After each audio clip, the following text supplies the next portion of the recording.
Nithyanandam, welcome to the Prathama Vinyasa Krama. We are going to perform the 108 Asana sequence of KAILASA's Nithyananda Yoga. First, let us make sure we have all the components you need for the yoga practice. Have your yoga mat on the ground. Have your Panchapatra and Udani ready. 1 cup with a spoon with some water for the ritualistic cleansing. All the male bodies, please remove your upper cloth and apply the vibhuti on the 16 places over your body, as you can see on our acharyas. All the female bodies, you can apply it on your forehead. Wear the kumkum on your third eye, the Agnya chakra in between the eyebrows, and wear the Rudraksha mala around your neck. You can keep some weights at the side of the mat if you want to intensify the asana practice. And make sure you have 1 energized Shri Yantra on your yoga mat. Gaze at the yantra whenever possible.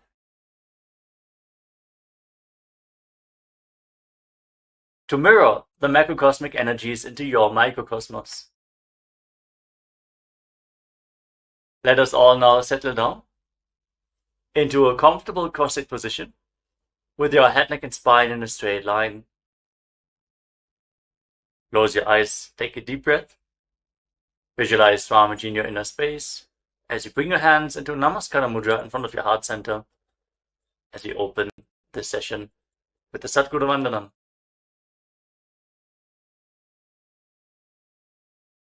Nithyanandam Paramasukhadam Kevalam Jnanamurtim Dvandvatitam Gaganasadrisham Tattvamasyadilaksham Ekam Nityam Vimalamachalam Sarvadhi Sakshibhutam Bhavatitam Trigunarahitam Sadgurum Tam Namami. Next, we are going to chant the Shiva Mula mantra. Om Ham Ham Shivaya Namaha 11 times, invoking Paramashiva's presence for this ritual of Nithyananda Yoga. Please follow along internally. Om Ham Ham Shivaya Namaha. Om Ham Ham Shivaya Namaha. Om Ham Ham Shivaya Namaha. Om Ham Ham Shivaya Namaha. Om Ham Ham Shivaya Namaha. Om Ham Ham Shivaya Namaha. Om Ham Ham Shivaya Namaha. Om Ham Ham Shivaya Namaha. Om Ham Ham Shivaya Namaha. Om Ham Ham Shivaya Namaha. Om Ham Ham Shivaya Namaha. Let us now enter into the Tattva, the ritualistic cleansing. Take your Panchapatra and Udani. Keep your right hand in the Gokarna Mudra in the shape of a cow's ear. Take 1 Udani, 1 spoon of water, and pour it into your right palm. Each time the word Swadha is chanted, sip the water from the bottom of your palm and take another Udani of water into your hand for a total of 3 times. Om Atmatattvam Shodhayami Swadha. Om Vidyatattvam Shodhayami Swadha. Om Shivatattvam Shodhayami Swadha. Now wash your right hand with the water from the Panchapatra and wipe your lips twice with the bottom of your right thumb as we chant. Om Ham Hridayaya Namaha. Wash your hand again. With your index, middle and ring finger joined together, touch above the upper lip and below the lower lip. Then wash your hand again. With your index finger and thumb joined together, touch your right nostril and your left nostril. With your ring finger and thumb, touch your right eye, your right ear, and your left ear. Then wash your hand again. With your little finger and thumb, touch your navel, your right chest, and your left chest. And with all the tips of the fingers joined together, touch the crown of your head, the right shoulder, the left shoulder, and your heart center. Wash your hand again. Now place your right hand over the left and place both your hands on the right thigh. Sit straight, close your eyes, and make a conscious resolution. What you want to manifest in today's Nithyananda Yoga session. Hold the visualization of what you want to manifest as we chant the Sankalpa mantra. ओम ममोपात्ता समस्त दुरितक्षय द्वारा भगवत् श्री नित्यानंद परमशिव प्रीत्यर्थम श्री नित्यानंदेश्वरी परमशिव शक्ति समेत श्री नित्यानंदेश्वर परमशिव प्रीत्यर्थम च शुभे शोभने मुहूर्ते अद्य ब्रह्मणः द्वितीय परार्धे श्री श्वेतवराह कल्पे वैवस्वतमन्वन्तरे अष्टाविंशतितमे नित्ययुगे प्रथमे पादे जम्बूद्वीपे भारतवर्षे भरतखण्डे मेरोः दक्षिणे पार्श्वे शकाब्दे अस्मिन् वर्तमाने व्यवहारिके प्रभवादीनां षष्ट्याः संवत्सराणां मध्ये शुभनाम संवत्सरे शुभायने शुभऋतौ शुभमासे शुभपक्षे शुभतिथौ शुभवासरयुक्तायां शुभनक्षत्र शुभयोग शुभकर्ण एवं गुणविशेषण विशिष्टायाम् अस्यां शुभतिथौ श्री कैलासोन्नत द्वादशांत श्यामला पीठारूढ़ श्री मीनाक्षी सुंदरेश्वरा भिन्न स्वरूप परशिवपुत्र रत्नकुमार गुरुमन्यतुल्यावतार श्री पार्वती स्तन्यपान लब्ध दिव्य ज्ञान विश्रुत सकल निगमागम सारभूत द्राविड वेद प्रवक्त्रे श्रीमत् परमशिव करुणा समधिगत मुक्तामय चतुरश्रयान गीयमान छत्र चामर श्री जिन्नकाहलादि समस्त बिरदा वल्यलंकृत ज्ञान विज्ञान चक्रवर्ती सर्वजन संघ सद्यो निर्वाण दीक्षा व्यजाप वर्ग वर्ष विश्रानजीमूत परमत कलभ केसरी शैव सिद्धांत स्थापनाचार्य श्री राजाधिराज पांड्य महाराज गुरु क्षपन शाक्यादि महांधकार निवारण ज्ञान भानु वीक्षण नरहार तजोच्छेदन पूर्वक श्रीमद ऋषभध्वज स्थापक शैव समय कर्त्रे सर्वज्ञ पीठारूढ़ श्री जगत गुरु श्री ज्ञान संबंध देशिक स्वामी वागीश सुंदर माणिक्य वाचक स्वामिनाम अवतार भूत श्री ज्ञान संबंध स्वामी पुनरुद्धृत श्यामला पीठ सर्वज्ञ पीठ तृणवद्युत्तर द्विशततम गुरु महासन्निधान अरुणगिरि योगीश्वर परंपरागत अरुणाचल सर्वज्ञ पीठ गुरु महासन्निधान कैलास परंपरागत कांची कैलास सर्वज्ञ पीठ त्रयस्त्रिंशदुत्तर द्विशततम गुरु महासन्निधान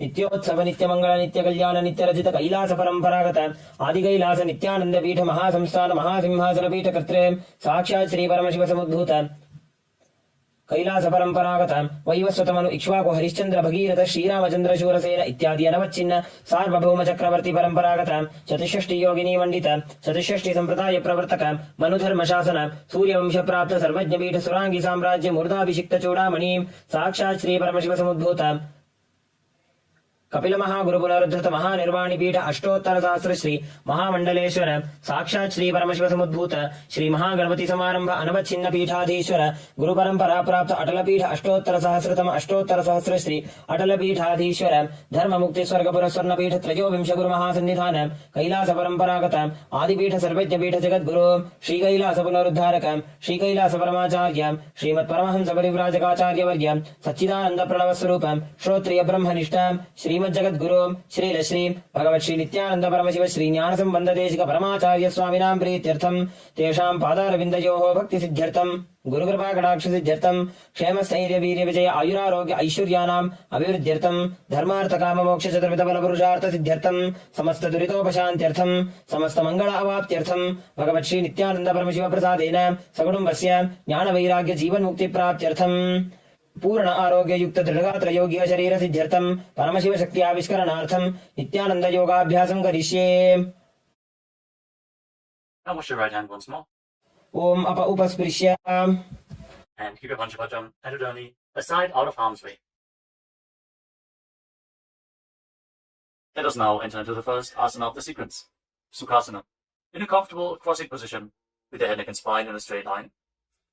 Place your hands on top of the knees in Bindu Mudra with index fingers and thumbs together. Gaze forward. Visualize Lord Shiva in your inner space. For the visualization, breathe in Samana Kumbhaka. Inhale deeply into your navel region and visualize the fire in your navel being kindled, rising up your spine as you exhale and hold your breath.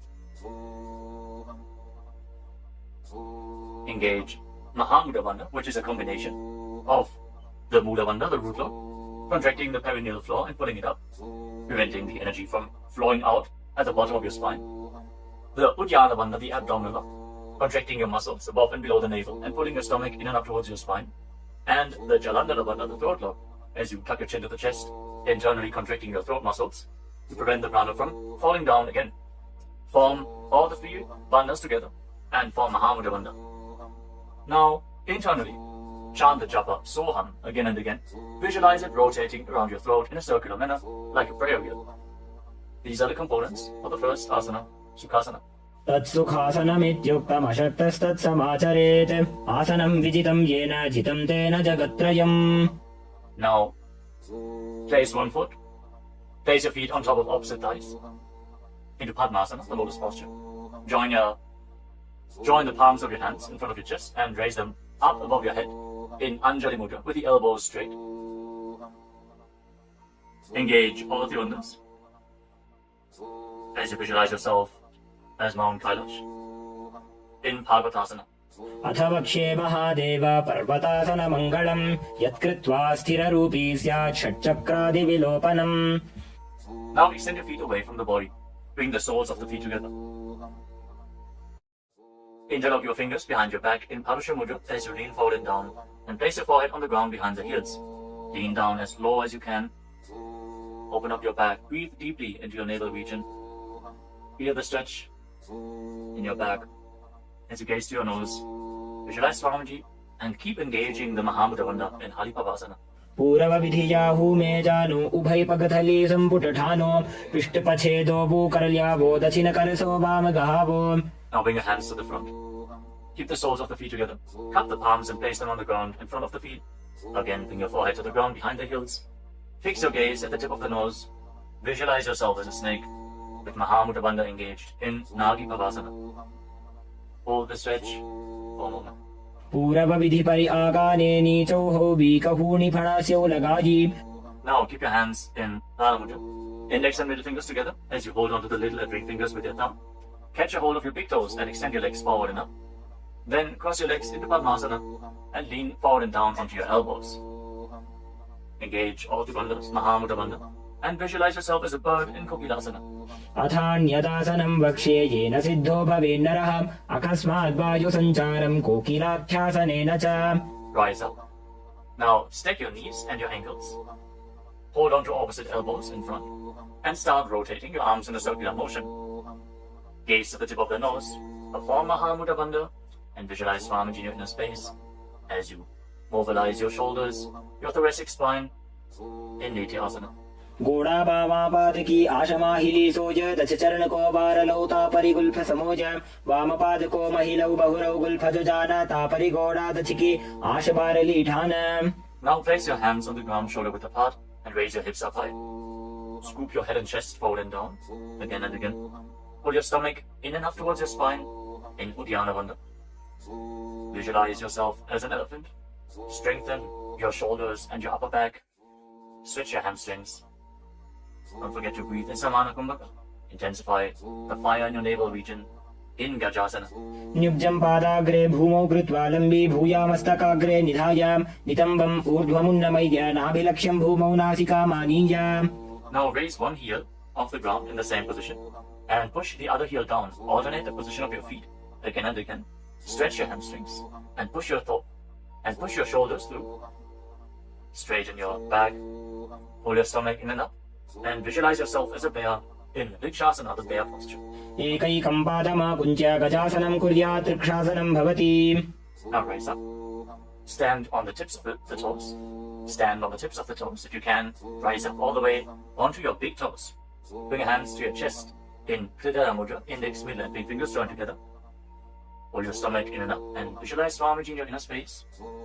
Find the balance in your center.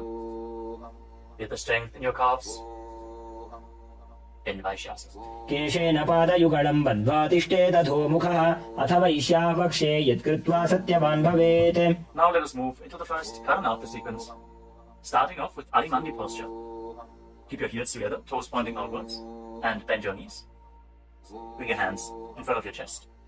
Now raise one knee up along the center of your body in a circular motion and follow along with the respective hand.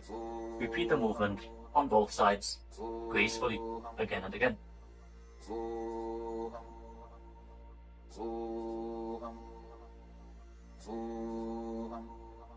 We move on to Balalingasana. Now interlock your fingers from the outside in Sarvashankari Mudra. Raise one knee up towards your chest and put it close with your hands. Stand straight on the mat. Bring stability into your foot as you engage all three bandhas. The root lock, abdominal lock, and throat lock in Mahamudra Bandha. Visualizing yourself caressing a baby in Balalingasana. एकं जानु उरसि आलिङ्ग्य स्थातव्यं बाललिङ्गनं भवति. Now bring the raised foot behind towards your buttocks. Pull it close with interlocked fingers in Harsha Mudra. Bring the knees close together as you engage Mahamudra Bandha. Visualize Swamiji in your inner space. Bring stability to your inner space. You can focus on the drishti point and external point. Remove any shaking of the inner space and body. Fix your gaze at a point and gain stability of the body and mind. स्थित्वैकस्मिन् पादतले कराभ्यां वेष्टयेतनुं पृष्ठे संस्थाप्य यत्नेन पादपीडनमासनम्. As you now catch the sole of the foot from the inside, kick the leg back up and extend the other hand forward in Bindu Mudra with index finger and thumb together. Raise the foot up high and visualize yourself as Lord Nataraja in Natarajasana. उत्तानपादं क्रौञ्चं च मरीचिं वीरभद्रकं नटराजं त्रिकोणं च सुप्ताङ्गुष्ठप्रसारणे. Step the foot down and interlock your fingers again from the outside in. Raise the other knee to the chest. Repeat Balalingasana on the other side. Visualize yourself holding a baby. Breathe deeply against the raised thigh. एकं जानु उरसि आलिङ्ग्य स्थातव्यं बाललिङ्गनं भवति. Now bring the raised foot to the back. Hold it close to the buttocks with both hands. Engage all the bandhas. Visualize Swamiji in Padapidanasana. एकं जानु उरसि आलिङ्ग्य स्थातव्यं बाललिङ्गनं भवति. Now hold the sole of the foot, kick the leg back and up, and lean forward with the front hand in Bindu Mudra. Visualize yourself as the cosmic dancer Lord Nataraja in Natarajasana. उत्तानपादं क्रौञ्चं च मरीचिं वीरभद्रकं नटराजं त्रिकोणं च सुप्ताङ्गुष्ठप्रसारणे. Come to the next karana of the sequence. Again, stand in Adimandi. Heels together, toes pointing outwards and knees bent. Bring your hands to the chest. Step the right foot behind the left. And start swinging the right arm back and forth like a pendulum. Gracefully move your fingers one by one. Place your hand over the nose, cross your ankles. And repeat the movement on the other side as well. Next up is the skeleton dance. Now visualize yourself as a skeleton as you shake your body intensely. Hold the visualization that you are mere bones and shake every bone within your body.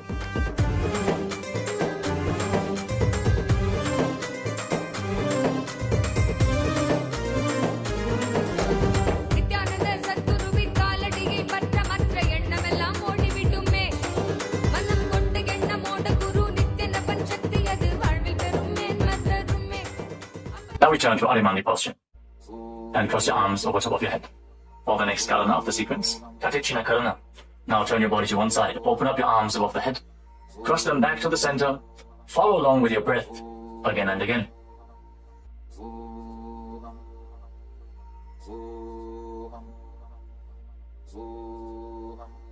Now raise your arms up parallel above your head and rise up onto the tips of your toes.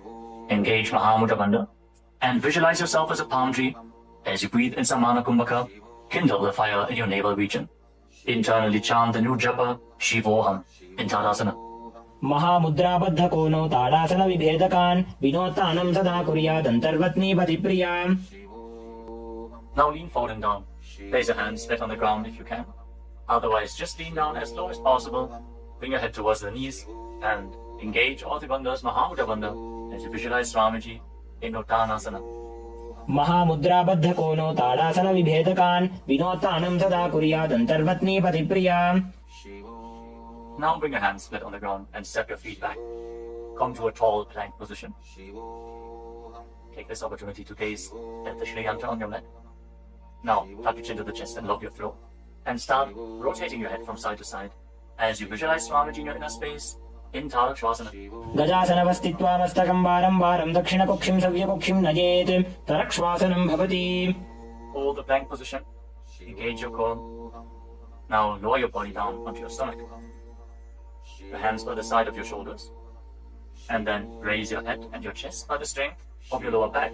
Curl your upper back up. Open your mouth in Bhujangani Mudra. Wide open. Inhaling through the hollow of your throat. As you visualize yourself as a cobra in Bhujangasana. अंगुष्ठनाभिपर्यन्तम् अधो भूमौ विनिन्यसेत् कराभ्यां च धरां धृत्वा ऊर्ध्वशीर्षफणीवहे. देहाग्निर्वर्धते नित्यं सर्वरोगविनाशनं जागर्ति भुजगी देवी भुजंगासन साधनात्. Now push your body up, back into the plank position, and alternate pulling one knee in towards your chest, back and forth. Breathe calmly through your nose in Sahasrara Kumbhaka, leading the prana along your spine and holding the breath on and off in the various energy centers along your spine. Visualize Swamiji in your inner space in Shastasana. गजासन संस्थितौ जानुद्वयमाकुञ्च वारं वारं कर्तव्यं शशासनं भवति. Now step one foot in between your two hands. Simultaneously jump the front foot back and bring the other foot in between the hands. Alternate the position. Jump intensely as you visualize yourself as a chariot in Rathasana. गजासन संस्थितो एकैकं पादं पुरोमार्गेण भ्रामयित्वा कर्तव्यं रथासनं भवति. Remain in this position and rise up. Keep one foot at the back with the toes facing sideways and bend the front knee at a 90-degree angle. Raise your arms up parallel above your head. Intensely engage your legs and your core. Pull your stomach inwards and up in Uddiyana Bandha. Fix your gaze at your third eye as you visualize yourself as Lord Veerabhadra with 8 arms in Veerabhadrasana. वासिष्ठमथ कौण्डिन्यम् ऊर्ध्वकुक्कुटमेव च अष्टावक्रमथोत्तानं मयूरं सेतुबन्धनम् उत्तानपादं क्रौञ्चं च मरीचिं वीरभद्रकं नटराजं त्रिकोणं च सुप्ताङ्गुष्ठप्रसारणे. Now exchange the position of your feet. Bring the other foot to the front and bend the front knee at a 90-degree angle as you turn the back toes facing outwards and bring your arms up above your head. Gaze to your third eye. Pull your stomach in and up and visualize yourself as Lord Veerabhadra. Feel the intense stability this posture brings to your hip. Stand strong and stable in Veerabhadrasana. वासिष्ठमथ कौण्डिन्यम् ऊर्ध्वकुक्कुटमेव च अष्टावक्रमथोत्तानं मयूरं सेतुबन्धनम् उत्तानपादं क्रौञ्चं च मरीचिं वीरभद्रकं नटराजं त्रिकोणं च सुप्ताङ्गुष्ठप्रसारणे. Now stand up straight. Take one foot and pull it up towards the inner opposite thigh with the heel close to your perineum. Join your hands in Anjali Mudra and raise your arms up straight above your head. Engage Uddiyana Bandha. Pull your stomach in and up and visualize yourself as a tree. Fix your gaze at an external point for balance in Vrikshasana, the tree posture. वामोरुमूलदेशे च याम्यं पादं निधायतु तिष्ठेत्तु वृक्षवद्भूमौ वृक्षासनमिदं विदुः. Now bring the raised foot up towards the opposite hip and join your hands in Namaskara Mudra in front of your chest. Visualize yourself as Lord Garuda with heavy wings on your back. Stand strong and stable in Garudasana. गरुडासनमावक्ष्ये येन ध्यानं स्थिरं भवेत् सर्वदोषाद्विनिर्मुक्तो भवतीह महाबली. एकपादमुरो बद्ध्वा एकपादेन दण्डवत् जङ्घपादसन्धिदेशे जानुव्यग्रं व्यवस्थितः. Now step the foot down. Raise the other foot up. Bring your hands together in Anjali Mudra. Raise your arms up above your head. Elbows straight. Form Uddiyana Bandha. And visualize yourself as a tree in Vrikshasana. Stand stable like a tree. Feel the roots growing from the standing foot. वामोरुमूलदेशे च याम्यं पादं निधायतु तिष्ठेत्तु वृक्षवद्भूमौ वृक्षासनमिदं विदुः. Now step one foot back. Now bring the raised foot on top of the opposite hip and join your hands in Namaskara Mudra in front of your chest. Visualize yourself as Lord Garuda as you repeat Garudasana on the other side. गरुडासनमावक्ष्ये येन ध्यानं स्थिरं भवेत् सर्वदोषाद्विनिर्मुक्तो भवतीह महाबली. एकपादमुरो बद्ध्वा एकपादेन दण्डवत् जङ्घपादसन्धिदेशे जानुव्यग्रं व्यवस्थितः. Now step one foot back and keep the other foot at the front. Keep the back toes facing sideways. Extend your arms out parallel to the ground, lean forward and down. Bring one hand to the foot and the other hand up to the sky. Gaze up along the raised arm and visualize yourself as a triangle in Trikonasana, the triangle posture. उत्तानपादं क्रौञ्चं च मरीचिं वीरभद्रकं नटराजं त्रिकोणं च सुप्ताङ्गुष्ठप्रसारणे. Now rise up. Exchange the position of your feet. With the arms parallel, lean forward and down. Raise the other arm up to the sky. Repeat Trikonasana, the triangle posture on the other side. Feel the deep stretch in your lats and in your hips. Try to rotate your shoulders so they are completely aligned and pointing up to the sky. उत्तानपादं क्रौञ्चं च मरीचिं वीरभद्रकं नटराजं त्रिकोणं च सुप्ताङ्गुष्ठप्रसारणे. Now rise up. Step your feet together. Keep the heels touching, toes pointing outwards in Arimandi. With your knees bent. Raise one heel off the ground. And bring your hands to the chest, palms facing each other. Now, stomp the raised heel to the ground and raise the other heel up again and again as you exchange the position of your hands in front of your chest.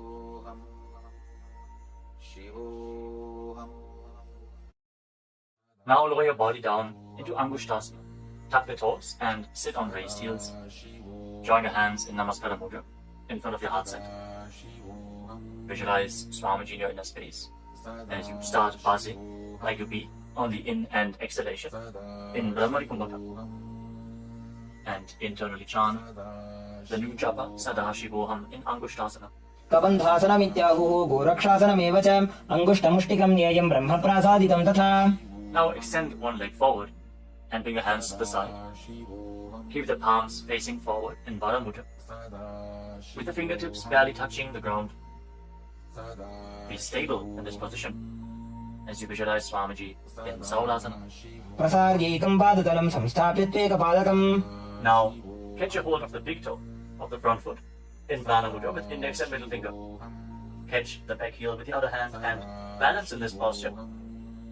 Visualize Swamiji in your inner space in Vinyasa.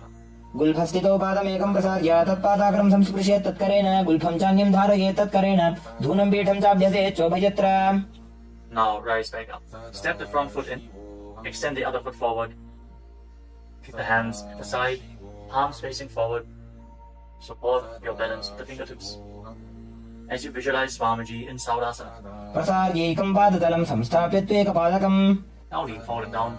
Hold on to the big toe in Prana Mudra. Again, visualize Swamiji in Vidunanasana. Feel the stretch in your calf. Build the balance to hold the back heel with the other hand. गुल्फस्थितो पादमेकं प्रसार्य तत्पादाग्रं संस्पृशेत् तत्करेण गुल्फं चान्यं धारयेत् तत्करेण धूनं पीठं चाभ्यसेत् चोभयत्र. Now rise up and step both feet in. Separate your knees as you place your hands on top of the knees with the palms facing up. Now lock your chin to the chest in Jalandhara Bandha and gaze through the gap between the palms. Hold the balance. Calm your inner space and visualize Swamiji in Brahma Jyankushasana. दो भूफणा पानी होए वैसे एड़ी दो गुदानी वैसे कोरपक दलियां की माहिली आयुष माहेरा शेमिली. Now drop your knees down to the ground. Sit on raised heels and fix your gaze at the tip of the nose. Hold your stomach in and up in Uddiyana Bandha and visualize yourself as Sage Kapila Muni in Kapilasana. दो भूफणा पानी होए वैसे एड़ी दो गुदानी वैसे कोरपक दलियां की माहिली आयुष माहेरा शेमिली. Now shift your gaze upwards towards your third eye. Maintain this posture and visualize Swamiji's form in your inner space in Bhadragurakasana. दो भूपकदली संपुट करे कोरवारली भूपरिधरे कोरवारली राखे ऐसे तापरी मूल द्वार टिकी बैसे. As you raise your knees off the mat, keep the soles of the feet together. Join your thumbs and little fingers and open up your palms into Padma Mudra, resembling a lotus flower. Raise your arms up above your head and gaze through the gap between the palms. Fold your stomach in and up in Uddiyana Bandha and visualize Lord Surya in your inner space in Suryasana, the sun posture. एड़ी दो वो गुदातरियाने फणा पानी बैठक पुनिठाने गोड़ा जंग अधर करे रहे आड़े वाम इसी विधि कहे. Now place your knees on the ground. Bring the top of the feet flat and place your hands on the knees. Gaze upwards towards your third eye. Visualize yourself as a frog and keep your tongue flat against the palate of the mouth in Manduki Mudra. Stop the buzzing sound on the breath. Breathe calmly through your nose in Sahaja Kumbhaka. Don't forget to chant Sadashivoham internally in Mandukasana. पादतलौ पृष्ठदेशे अङ्गुष्ठे द्वे च संस्पृशेत् जानुयुग्मं पुरस्कृत्य साधयेन्मण्डुकासनम्. From this kneeling position, now bring your hands behind your back. Hold on to opposite shoulders and keep your elbows close to your head. Open up your upper back. Feel the strength in your shoulders Gaze up towards your third eye as you keep on visualizing yourself as a frog with your tongue up in Mandukya Mudra. Pull your stomach in and up in Uddiyana Bandha, in Uttana Bandukasana. मंडुकासन मध्यस्थं कूर्पराभ्यां धृतं शिरः एतद्धेकवदुत्तानमेतदुत्तान मंडुकम्. Now cross your ankles and sit on your heel. Push the upper heel against your perineum as you keep your hands on the knees. Gaze to the tip of the nose. Stretch your tongue out and exhale forcefully through your mouth again and again. Lock the Mula Bandha intensely as you visualize yourself as a lion in Simhasana. दक्षिणं सव्यगुल्फेन दक्षिणेन तथेतरं हस्तौश्च जान्वो संस्थाप्य स्वाङ्गुलीश्च प्रसार्य च. Now join the soles of your feet together behind your back with the toes pointing backwards and sit on the heels. Separate your knees widely and cross your arms behind your back. Catch the big toes in Prana Mudra, index and middle fingers together. As you lock your chin to the chest in Jalandhara Bandha, gaze to the tip of your nose and visualize Swamiji in your inner space returning to Brahmani Kumbhaka, buzzing like a bee on the inhalation and exhalation in Bhadrasana. गुल्फौ च वृषणस्याधो व्युत्क्रमेण समाहितः पादाङ्गुष्ठौ कराभ्यां च धृत्वा च पृष्ठदेशतः. Now step your feet flat on the ground. Keep the knees raised and lean forward. Bring your arms in and around the legs. Behind your back, reach for the opposite hands behind your back and interlock your fingers if you can. In Parsha Mudra, gaze to the tip of your nose and visualize yourself as a crow in Kaukabhushandi Asana. प्रथमे बेसक उकडठाने दोबू हाथ पकमीच आने तिनको Moody नल्या परिल्यावे पिष्टपछे काकसी करावे. From the squatting posture, place your hands flat on the ground, shoulder width apart. Bring your knees onto your arms, close to your armpits and raise your hips. Lean forward, lift your legs off the mat and balance on your arms, visualizing Swamiji in your inner space in Kali Pavasana. आसन को गुण आशीदशिता हो जी तो आछी होई. Let us now get ready for Kapali Asana, which is the first inverted posture of the sequence. If you're suffering from upper back or neck injuries or high blood pressure, or if you're currently in pregnancy, please consult your doctor before performing any of the inverted postures of today's Nithyananda Yoga sequence. With this out of the way, let us now place the head on the ground. Form a triangle between your head and your hands. Keep your knees on your arms, align the hips with the shoulders, and then straighten your legs up into a headstand. Fix the gaze at the nose. Visualize Swamiji. Feel the vibration in the crown of your head as you keep buzzing like a bee in Brahmani Kumbhaka in Kapali Asana. शीश शीशा धरती टेकी पगदो भूमिलिवा ऊंचा कुकरे. Now gently lower your legs down and come to a squatting position. Keep your hands flat on the ground. Rotate your body to one side. Align the knee with your hip. Align the knee and the hip with your elbows and lean forward onto your arms. Extend your legs out to the side and gaze up towards your third eye. Visualize yourself as a peacock and exhale all the way.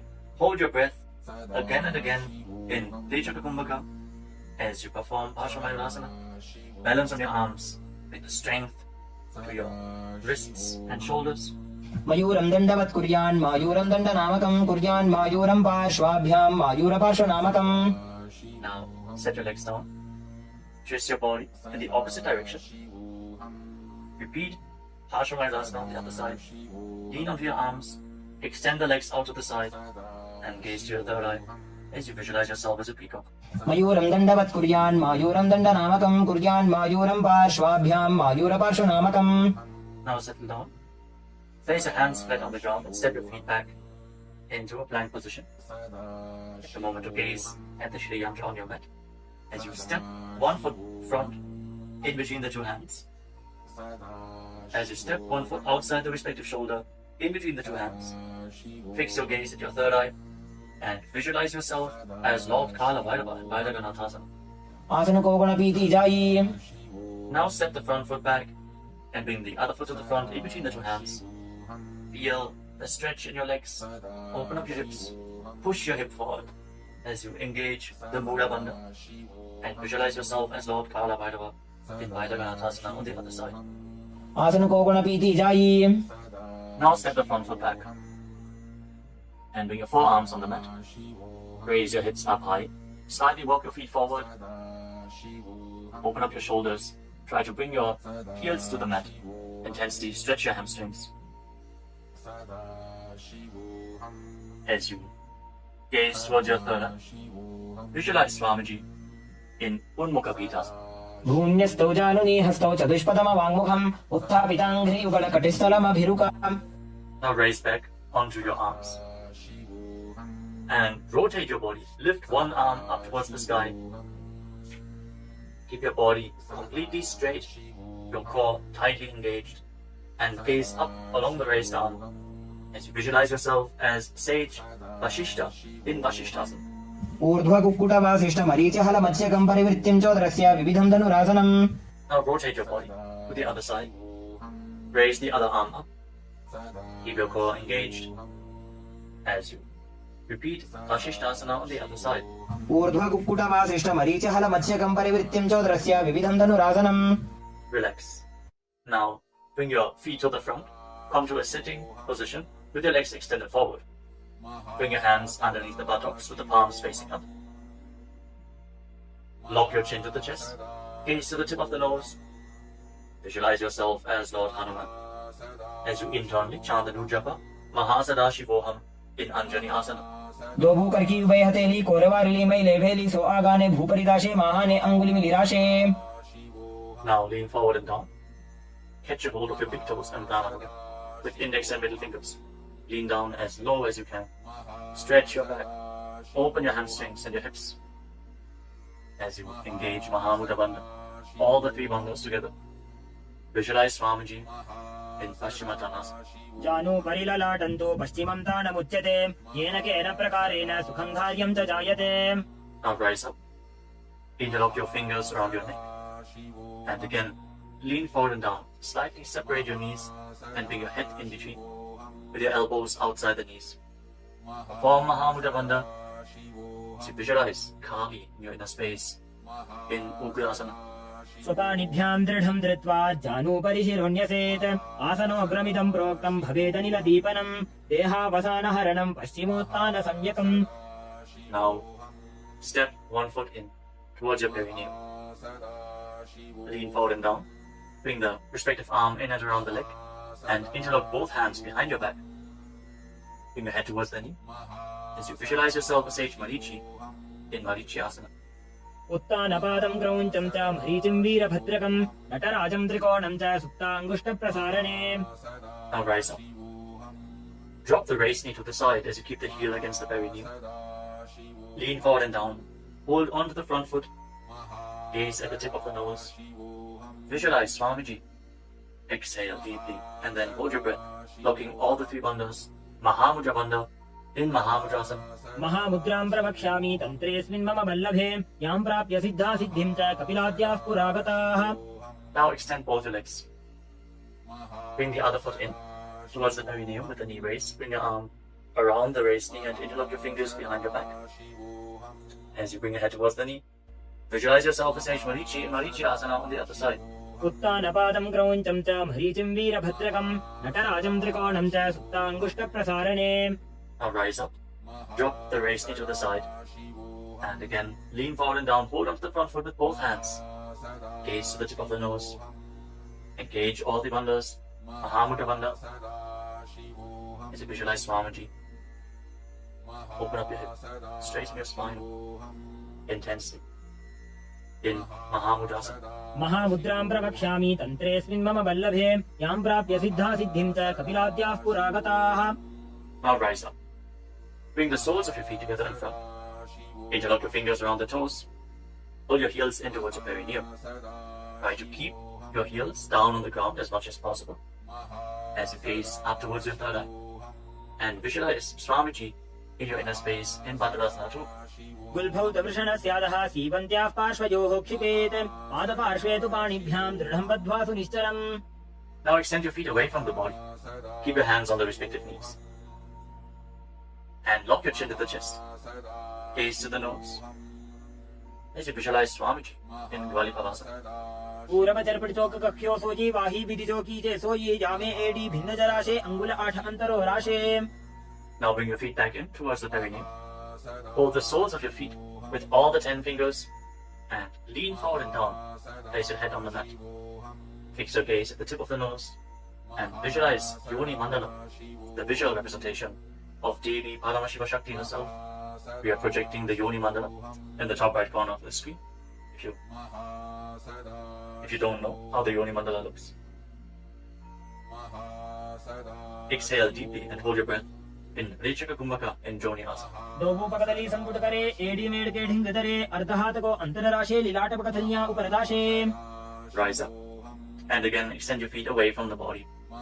Extend your arms out to the side and lean forward and down from the waist. Try to keep your back as straight as possible as you bring your forehead on the ground behind your heels. Gaze to the tip of your nose and visualize Swamiji in Midaki Pavasana. पूरव विधि परिपकथली संपुट शोध एडी मिली राशे. Rise up and now bring your feet back in towards your body. Keep your toes together and your heels apart as you scoop your hands below the shins. Bring your elbows to the mat and then bring your chin on the ground with the toes touching your throat. Gaze to the tip of your nose and visualize Lord Surya in your inner space in Siddha Samadhi Asana. दोबो पकदली संपुट करे कोले मेढ़ आगा मेधरे अंगुल 8 अंतरो राशे AD को ऐसे विदिदाशे. Now rise up. Bring the heels together and keep your toes apart. Hold on to the feet as you open them up like a book, pressing your elbows down your thighs, gazing through the nose and visualizing Swamiji, the Supreme Pontiff of Hinduism, in your inner space in Chinaki Pavasana. दोबो पका की AD धरती महिमा मेढ़ लगावे. Now rise up. Bring the soles of the feet together completely. Push your knees to the mat as you place your hands on top and gently push down the knees with your hands. Fix your gaze at your third eye and pull your stomach in and up in Uddiyana Bandhana. Visualizing Swamiji in your inner space in Jatapata Chokasana. दोबो पकदली संपुट धारे आगा ने कहे जारे पसारे घोड़ा भूसो लगता राशे हाथ दोबो घोड़ा परिदाशे. Now rotate your feet. Raise the heels and bring the toes down to the mat. You can use the support of your hands if needed. Then push your knees to the ground and place your hands on top of the knees in Bindu Mudra. As you pull your stomach in and up, gaze to your third eye and visualize yourself as Lord Kala Bhairava in Bhairavasana. गुल्फो संपीड्य चान्योन्यं विक्रमेणोत्थितं शनैः जान्वोः पार्श्वगतौ हस्तौ दण्डवद् भैरवासनम्. Relax, untwist your feet and keep one heel against the perineum as you lift the other foot up against your chest with both hands. Fix your gaze at your third eye. Visualize Swamiji. Exhale all the way and hold your breath in the Muladhara chakra. And don't forget to internally chant the japa Mahasadashi Goham in Samanasana. समानासनमा पक्षे सिद्धमन्त्रादि साधनात् एकपादमरो दत्वा गुह्योऽन्यलिङ्ग वक्त्रके. Now raise the foot over top of the respective shoulder. Place your hands at the side and extend the opposite leg forward and up. Gaze up towards your third eye and visualize Swamiji in Apanasana. केवलं पादमेकं च स्कन्धे चारोप्य यत्ततः एकपादेन गगने तिष्ठे तदण्डवत् प्रभो. Now lower your legs down. Bring the other heel against your perineum and lift the opposite foot against your chest. Breathe deeply. Exhale all the way and hold your breath in Rejaka Kumbhaka. As you gaze to your third eye, visualize Swamiji in Samanasana. समानासनमा पक्षे सिद्धमन्त्रादि साधनात् एकपादमरो दत्वा गुह्योऽन्यलिङ्ग वक्त्रके. Now lift the raised foot over your shoulder. Your hands at the side, extend the opposite leg forward and up, and gaze to your third eye as you visualize Swamiji in Apanasana on the other side. Hold this posture. Just straighten your legs, point the toes. Be stable in this posture. केवलं पादमेकं च स्कन्धे चारोप्य यत्ततः एकपादेन गगने तिष्ठे तदण्डवत् प्रभो. Now lower your legs and stack the knees in front of your body, keeping the heels at the outside of the opposite hips. Interlock your fingers on the top knee. Gaze to the tip of your nose and visualize the face of a cow in your inner space as you breathe in Siddhkari Kumbhaka. Press your tongue flat against the palate of your mouth, and as you inhale through your mouth, hiss through the teeth. Exhale through your nose and internally chant the japa Om Nithyananda Yoga in Gomukhasana. सव्ये दक्षिणगुल्फन्तो पृष्ठपार्श्वेन योजयेत् दक्षिणे अपि तथा सव्यं गोमुखं यथा. Now catch a hold of the big toes in Prathama Mudra and pull your stomach in and up in Uddiyana Bandhana. Fix your gaze at the tip of your nose and visualize yourself as Rishika Anasuya in Anasuyasana. दक्षिण घोड़ो नीचे उठाने, बाबों ताके ऊपर आने, घोड़ा संधि मिलावे भारी, आड़ा पद पुनिदे संधि पसारी. With your gaze fixed at the nose, lean forward and down and interlock your fingers behind your back. Bring your chin over the knees. Lean down as low as possible. Visualizing Rishika Anasuya in Anasuyasana 2. धीमणा Goda की संधि, उपरिड़ा बागोड़ा की संधि, मिलाई राशे, घोड़ा सिवले, पकतल्यालो आड़वाई सुधा राशे. Now rise back up. Place the right foot flat on the mat with the right knee against your chest and keep the left heel against your perineum with the knee on the ground. Place your hands on the respective knees. Gaze to the tip of the nose and visualize yourself as Lord Garuda in Garudasana 2. नावो पकमोड़ी एड़ी, माहिला गुल्फमूल त्वारणी चैदे. From the same posture, now raise your perineum onto the heel. Interlock your fingers around your neck and twist your elbows outside the raised knee as you gaze up towards your third eye. Visualize yourself as sage Narada in Naradasana. पिष्टि जो वाम पगदली केरी, भूपरी दाही लगा वे फेरी, घोड़ा सुधो फणो है जो जी, छिपाशे तीरा शेषो जी. Relax, untwist your spine and now raise the left foot on the right thigh and raise the right knee. Catch the big toe of the right foot with the right hand in Prana Mudra and hold onto the shin of the right leg with your left hand as you hug your knees. Fix your gaze at the tip of your nose and visualize Matsya, the fish avatar of Lord Vishnu in Matsya Pitakasana. वामेन वामांगुष्टन्तो गृहीतं मत्स्य पीठकं योनि वामेन संबीड्य मेढ्रादुपरि दक्षिणम्. Now again, stack your knees and keep your heels outside the hips. Intensely stretch your hip rotators. Keep your hands on your knees in Parashu Mudra. Gaze to the tip of your nose and visualize the face of a cow in Gomukhasana. सव्ये दक्षिणगुल्फन्तो पृष्ठपार्श्वेन योजयेत्, दक्षिणेऽपि तथा सव्यं गोमुखं गोमुखं यथा. Now interlock your fingers around the toes in Prana Mudra. Pull your stomach in and up in Uddiyana Bandha and fix the gaze at the tip of the nose as you repeat Anasuyasana.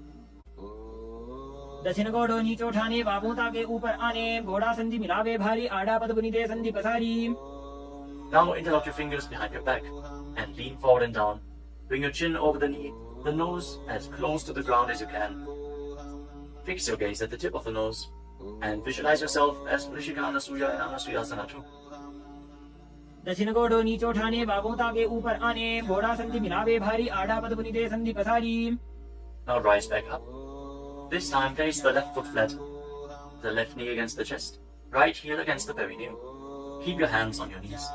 Gaze to your nose and visualize yourself as Lord Garuda in Garudasana 2 on the other side.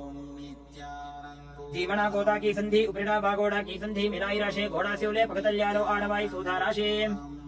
As you raise your perineum up onto the heel, interlock your fingers around your neck, twist your elbows outside the raised knee, gaze up towards your third eye, and visualize Sage Narada in Naradasana. पिष्टि जो वाम पगदली केरी, भूपरी दाही लगा वे फेरी, घोड़ा सुधो फणो है जो जी, छिपाशे तीरा शेषो जी. Now raise up. Place the right foot onto the left thigh and hold on to the left chin and the big toe as you gaze to your nose and visualize Matsya, the fish avatar of Lord Vishnu in Matsya Pitakasana. वामेन वामांगुष्टन्तो गृहीतं मत्स्य पीठकं योनि वामेन संबीड्य मेढ्रादुपरि दक्षिणम्. The next asana is Matsyendasana. Now extend your legs forward. Place one foot on top of the opposite thigh. As you place the left foot on the opposite thigh, raise the right knee. Bring the left elbow around the raised knee, hand by the neck, and the other hand on the ground behind you. Twist your spine, gaze up towards your third eye, and visualize Matsyendana, the master and great sage, in Matsyendasana. उदरं पश्चिमाभासं कृत्वा तिष्ठति यत्ततः नम्राङ्गं वामपादं हि दक्षजानोपरिन्यसेत्. Now extend your front hand down to the foot and hold on to the big toe in Prana Mudra. Place the other hand on the respective ear as you gaze towards your third eye and visualize yourself as a camel in Kubasana. आसन को गुण झोलो जाए. Now drop the hand from your ear to the ground behind you. Gaze up towards your third eye and visualize the master of Hatha Yoga, the great sage Matsyendana in Matsyendasana 2. Matsyendra पीठं जठर प्रदीप्तिं प्रचण्डरुपण्डल खण्डनास्त्रम् अभ्यासतः कुण्डलिनी प्रबोधं दण्डस्थिरत्वं हि ददाति पुंसाम्. Now extend your legs forward. This time, place the right foot onto the left thigh. raise the left knee, bring the right elbow around the raised knee and the hand by the neck. As you gaze up, visualize Sage Matsyendranatha, the master of Hatha Yoga in Matsyendasana. In Matsyendasana on the other side.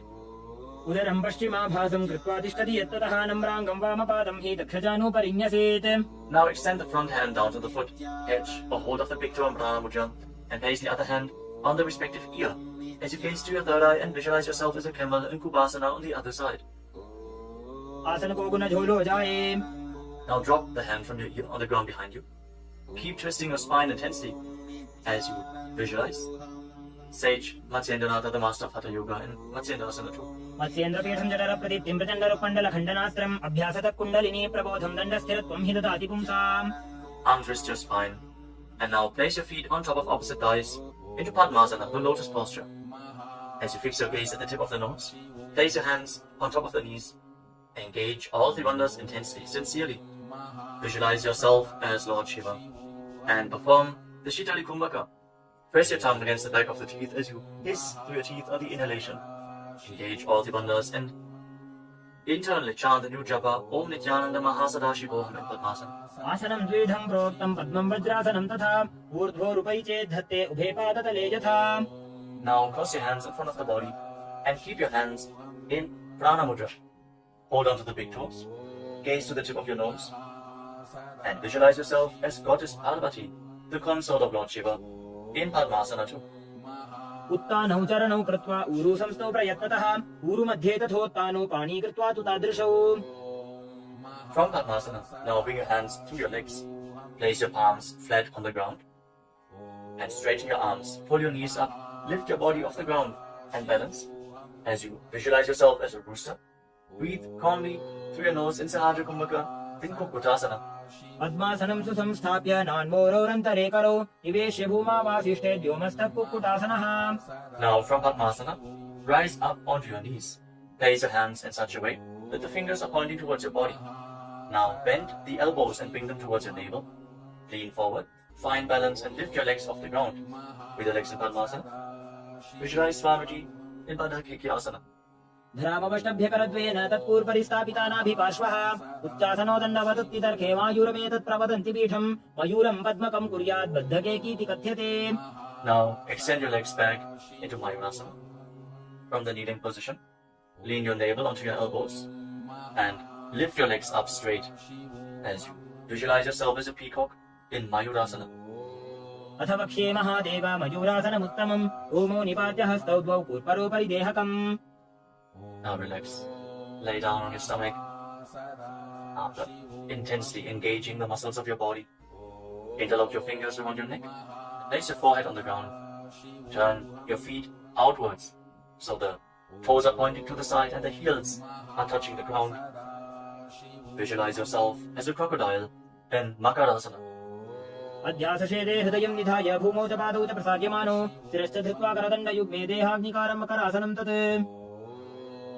Now keep your hands at the side of your shoulders and raise your legs off the ground. Engage your lower back as you visualize yourself as a locust in Shalavasana.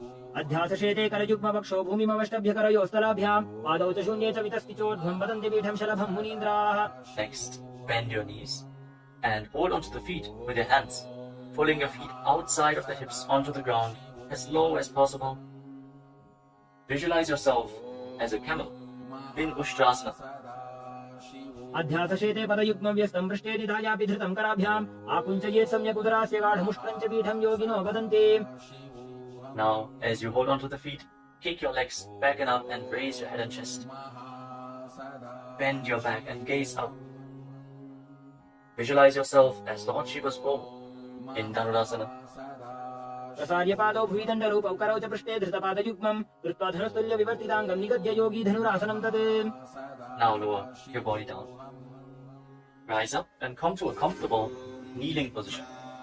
Keep your heels outside the hips with the toes touching behind your back. Keep your hands on your knees or on your thighs. Gaze upwards towards your third eye. And breathe deeply through your nose. Lead the prana along your spine in Sahaja Kumbhaka. As you visualize Swamiji in a space, internally chant the Mahavakya Om Nithyananda Paramashivam. in Bhagasana. उल्टा मोड़ी पावदो वैसे बहुरो जुगति करे एक ऐसे पावन महिला गुलपुज होवु पुलापाशितीला वेसोवु. Now lean forward and down. Bring your forearms to the ground, elbows shoulder width apart. As you get ready for another inverted posture, interlock your fingers and place your head on the mat. Support it with your hands. Raise your hips up, straighten your legs, walk them forward and lift your legs off the ground. Stay in a position with your legs bent. Pull your knees in towards your chest.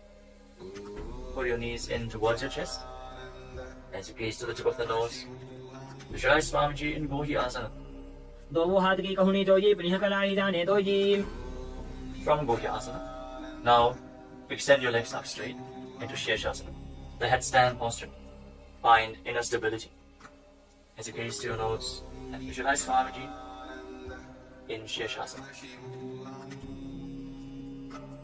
विपरीतं मण्डलं च द्विधैव विदितं हिनः दण्डासनं द्विधा प्रोक्तं Now gently विपरीतोपवेशने. lower your legs down. Bring your legs to the front. Extend it forward. As we get ready for a sequence of intense exhalations. In Bhastika Kumbhaka, pull your abdomen inwards and push the air out like the bellows of a blacksmith again and again.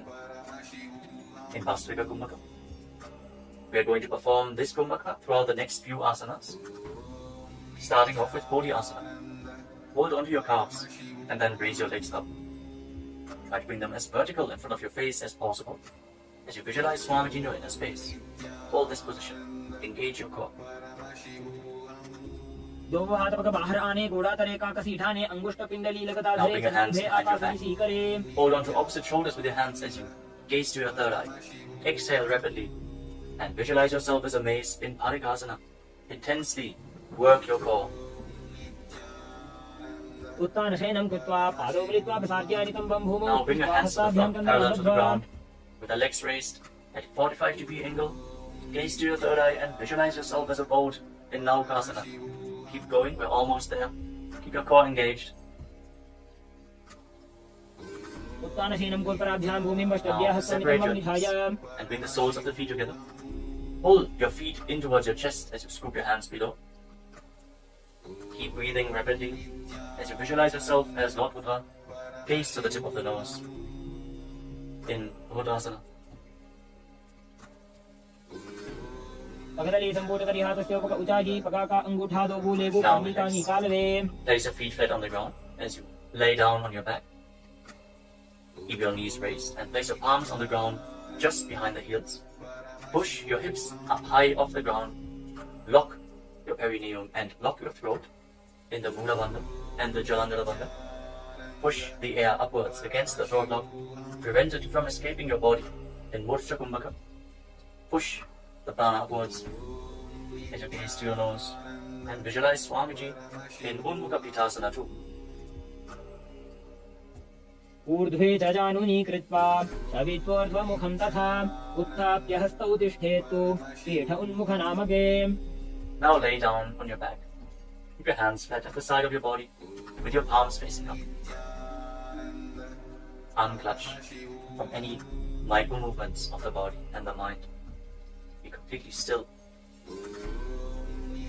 in your body. Feel the Kundalini Shakti rising up along your spine in Shakti Chala Mudra from the Muladhara Chakra all the way to the Sahasrara, from the root center to the top of your head to the ground center. Visualize your body is dead. And Swamiji, the Supreme Pontiff of Hinduism, is liberating you. Internally chant the Mahavakya. Om Nithyananda Paramashivam in Shivasana. उत्तानं शववद्भूमौ शयनं तोषवासनं प्रवासनं श्रान्तिहरं चित्तविश्रान्तिकारकम्.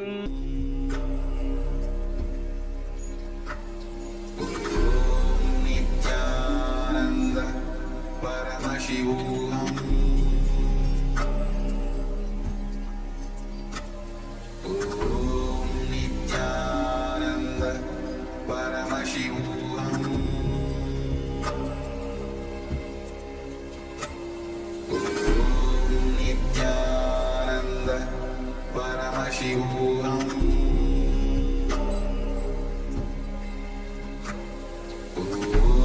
Nithyananda Paramashivam.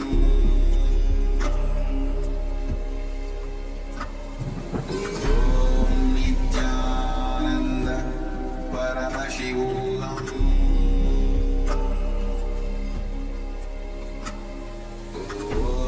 Nithyananda Paramashivam.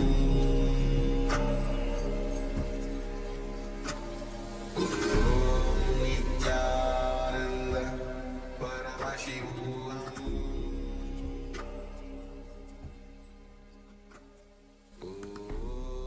Nithyananda Paramashivam. Now, slowly return to your physical body. Wiggle your fingers and toes and rotate your wrists and your ankles. Bend and stretch your elbows and knees. Pull the legs up against your chest. Squeeze your body into a ball. And slowly return to a comfortable seated position.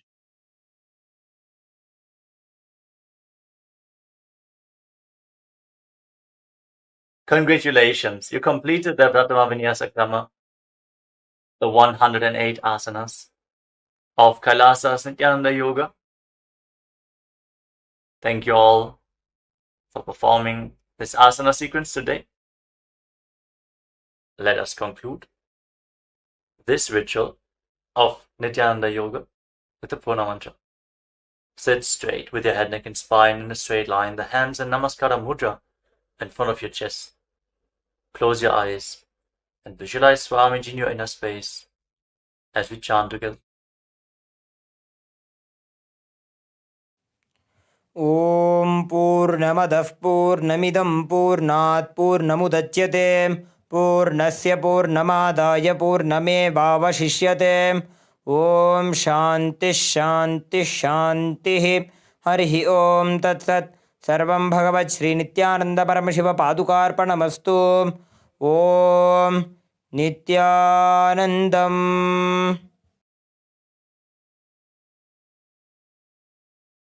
Now, in deep gratitude to Swamiji, perform the Shashtanga Namaskara. Lie down onto your chest and bring your hands forward in the Namaskara Mudra above your head, surrendering yourself to Swamiji's feet. Hope to see you all again tomorrow for another round of the Prathama Vinyasa Krama. Offering the Pratyakshapada Puja at the Divine Lotus Feet of the Supreme Pontiff of Hinduism, Bhagavan Nithyananda Paramashivам. Before we begin the Pratyakshapada Puja today, we request all the Pada Puja participants to declare the following statements with integrity and authenticity. If you agree, please say yes loudly. I authentically cognize, which is internally process, understand, and declare the truth that cosmic energy exists. Yes. I authentically cognize, which is internally process, understand, and declare the truth that the Supreme Pontiff of Hinduism, Bhagavan Nithyananda Paramashivam, is the Chinmaya Vigraha, the embodiment and representation of that very cosmic energy. Yes. I authentically cognize, which is internally process, understand, and declare the truth that whatever I offer in the Pratyakshapada Puja at the Divine Lotus Feet of the Supreme Pontiff of Hinduism, Bhagavan Nithyananda Paramashivam, will reach the cosmic source of energy directly. Yes. I authentically cognize, which is internally process, understand, and declare the truth of Soham Asmi, that even when I worship, I am Him. Yes. Let us now enter the Pratyakshapada Puja. Now, please be seated in a space of deep restful awareness and gratitude in your Ananda Gandha.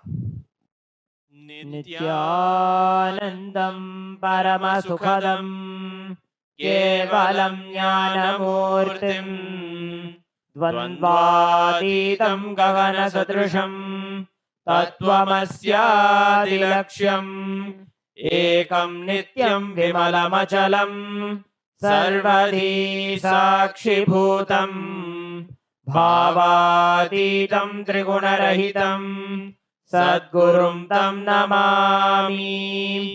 नित्यानन्देश्वर Paramshiva समारम्भाम् नित्यानन्देश्वरी Paramshiva शक्ति मध्यमाम् नित्यानन्द पर्यन्ताम् वन्दे गुरु परम्पराम्।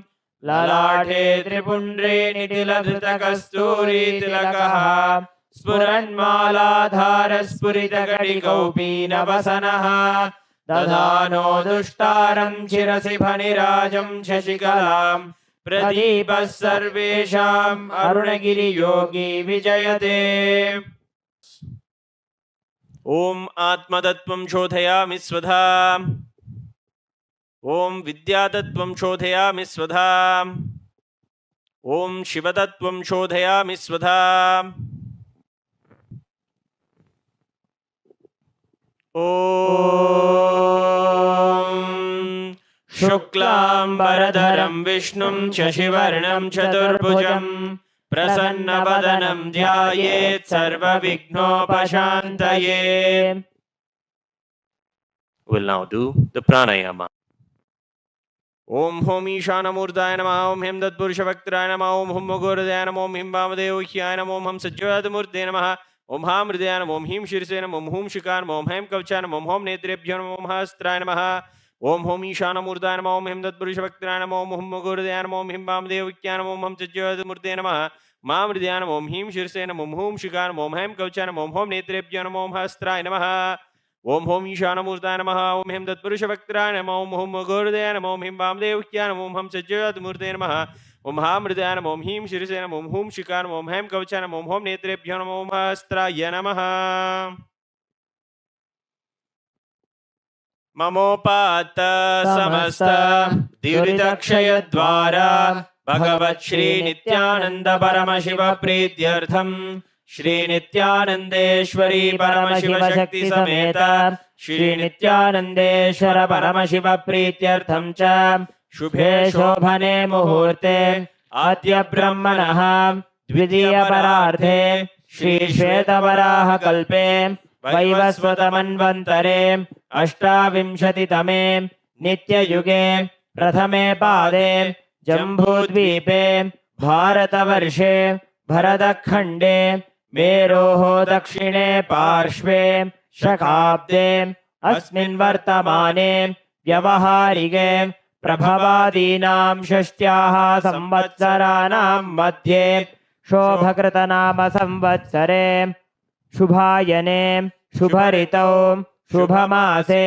शुभपक्षे शुभतिथौ शुभवासरयुक्तायां शुभनक्षत्र शुभयोग शुभकरण एवं गुणविशेषणविशिष्टायाम् अस्यां शुभतिथौ श्री कैलासोन्नत द्वादशान्त श्यामला पीठारूढ़ श्री मीनाक्षी सुंदरेश्वराभिन्न स्वरूप परशिवपुत्र रत्नकुमार गुरुमन्यतुल्यावतार श्री पार्वती स्तन्यपान लब्ध दिव्य ज्ञान विश्रुत सकल निगमागम सारभूत द्राविड वेद प्रवक्त्रे श्रीमत् परमशिव करुणा समधिगत मुक्तामय चतुरश्रयाण गीयमाण छत्र चामर श्री चिन्नकाहलादि समस्त बिरदावल्यलंकृत ज्ञान विज्ञान चक्रवर्ती सर्वजन संग सद्यो निर्वाण दीक्षा व्ययापवर्ग वर्ष विश्रान जीमूत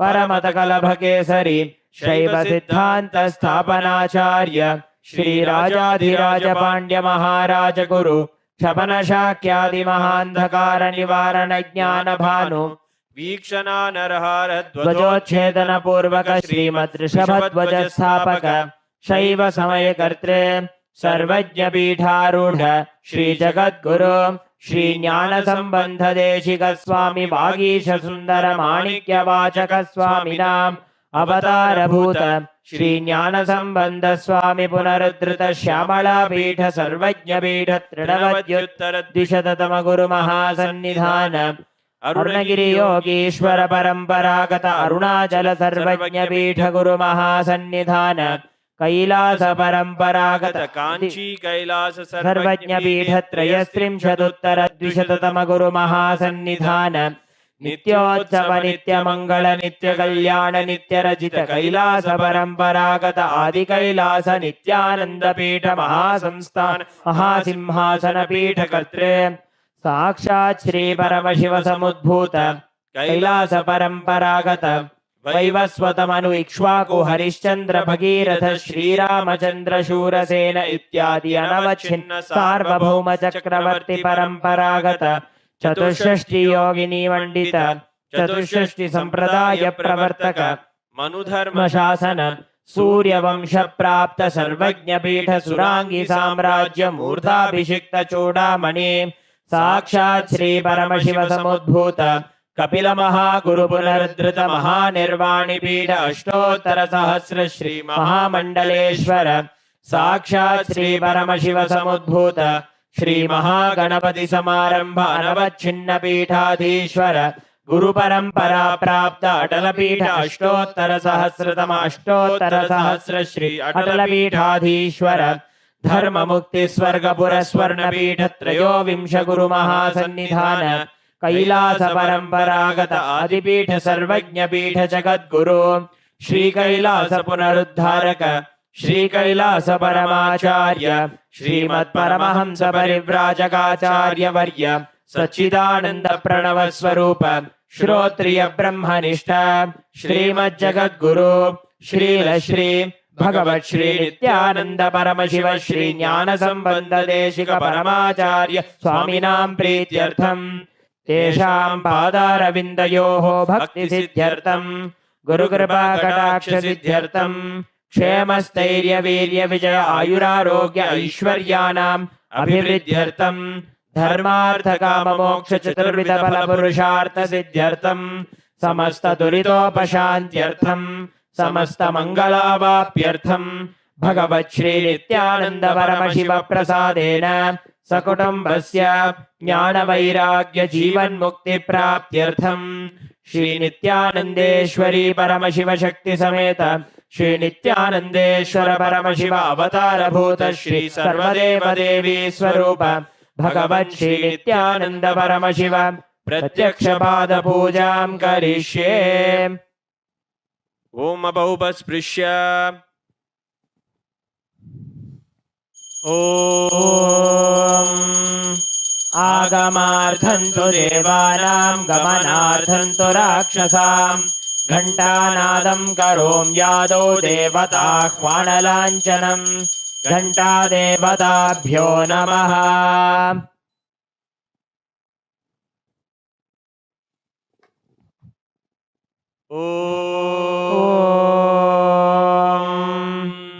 हृत्पद्ममासनं दद्यात् सहस्रारच्युतामृतैः पाद्यं चरणयोर्दद्यात् मनस्तु अर्घ्यं निवेदयेत् तेनामृतेन आचमनीयं स्नानीयं तेन च स्मृतम् आकाशतत्त्वं वस्त्रं स्यात् गन्धः स्यात् गन्धतत्त्वकम् चित्तं प्रकल्पयेत् पुष्पं धूपं प्राणान् प्रकल्पयेत् तेजस्तत्त्वं च दीपार्थं नैवेद्यं स्यात् सुधाम्बुधिः अनाहतध्वनिर्घण्टा वायुतत्त्वं च चामरं सहस्रारं भवेत् छत्रं शब्दतत्त्वं च गीतकं नृत्तमिन्द्रियकर्माणि चाञ्चल्यं मनसस्तथा सुमेखलां पद्ममालां पुष्पं नानाविधं तथा अमायाद्यैर्भावपुष्पैः अर्चयेद् भावगोचरम् अमायं अनहङ्कारम् अरागं ममतं तथा अमोहगं मदं पञ्च अद्वेष अक्षोभकौ तथा अमात्सर्यं मलोभं च दशपुष्पं विदुर्बुधाः अहिंसा परमं पुष्पं पुष्पमिन्द्रियनिग्रहः दया पुष्पं क्षमा पुष्पं ज्ञानपुष्पं च पञ्चमम् इति पञ्चदशैर्भावपुष्पैः सम्पूजयेत् भगवन्तं श्रीनित्यानन्द परमशिवम्।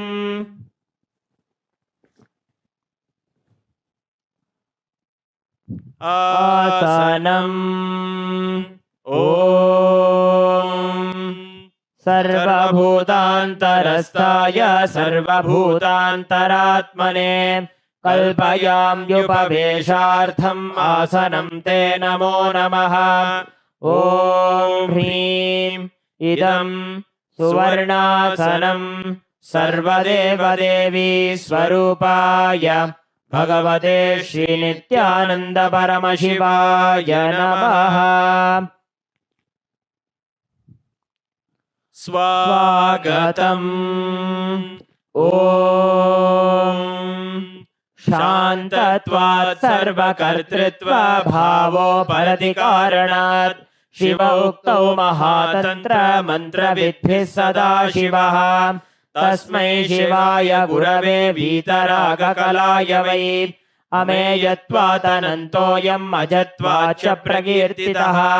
यस्य दर्शनमिच्छन्ति देवाः स्वाभीष्टसिद्धये तस्मै ते परमेशान स्वागतं स्वागतं प्रभो। अद्य मे सफलं जन्म जीवनं सफला क्रियाः स्वागतं यत्त्वया तन्मे तपसां फलमागतम्। ॐ ह्रीं सर्वदेवदेवी स्वरूप भगवत् श्रीनित्यानन्द परमशिव स्वागतं सुस्वागतं ते। पाद्यम्। ॐ यद्भक्तिलेशसम्पर्कात् परमानन्दसंप्लवः तस्मै ते परमेशान पाद्यं शुद्धाय कल्पये। ॐ ह्रीं एतत्पाद्यं सर्वदेवदेवी स्वरूपाय भगवते श्रीनित्यानन्द परमशिवाय नमः।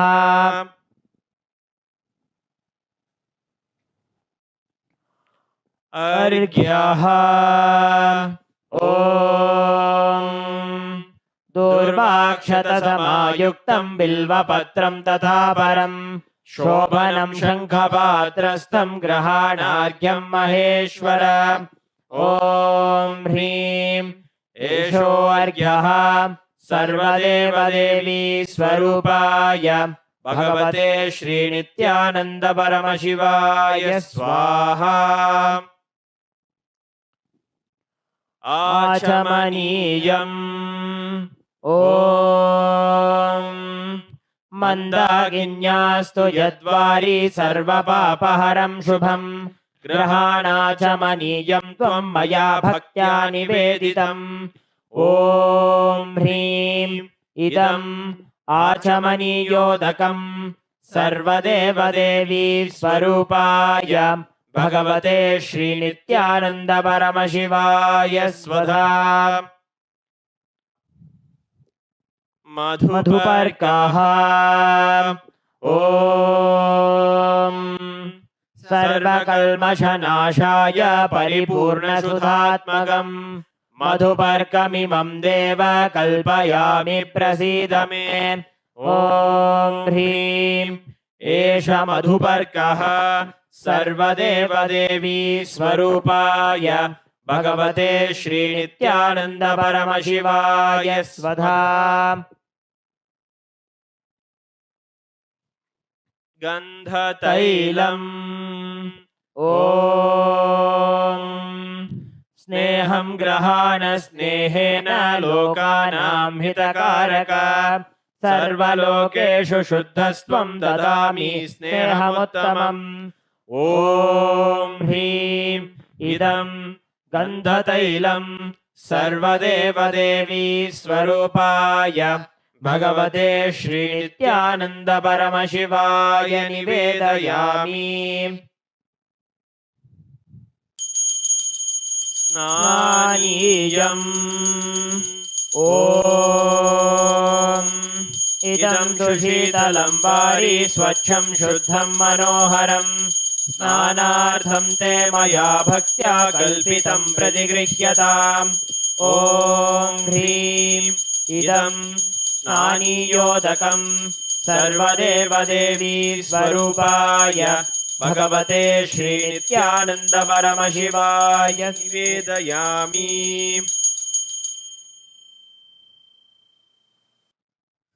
वस्त्रम् ॐ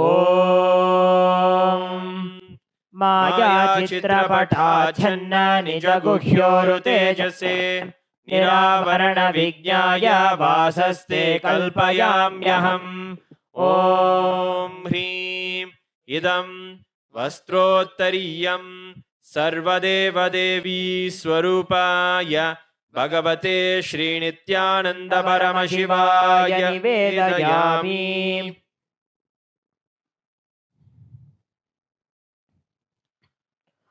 आभरणम् ॐ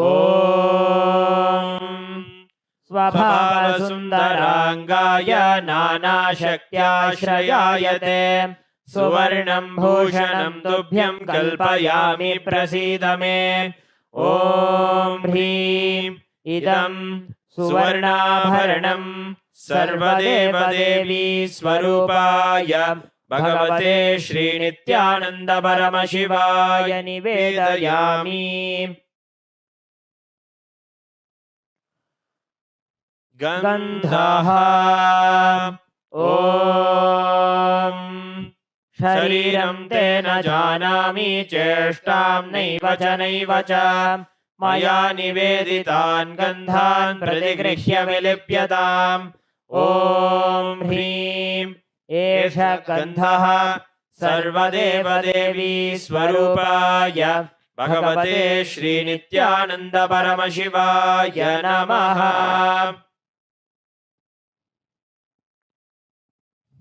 पुष्पम् ॐ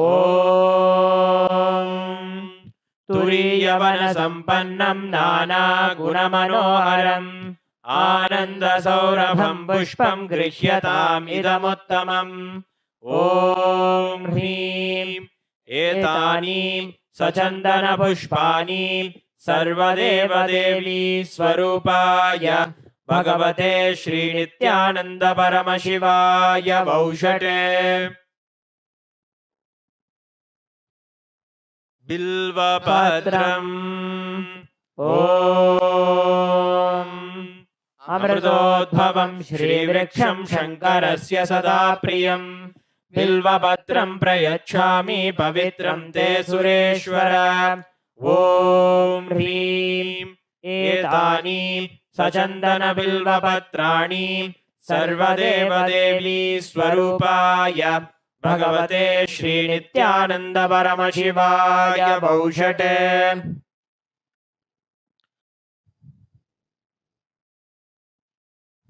तुलसीपत्रम् ॐ नमस्ते बहुरूपाय वरदमूर्तये परमात्मने स्वाहा। ॐ ह्रीं इदं सचन्दनतुलसीपत्रं सर्वदेवदेवी स्वरूपाय भगवते श्रीनित्यानन्द परमशिवाय नमः।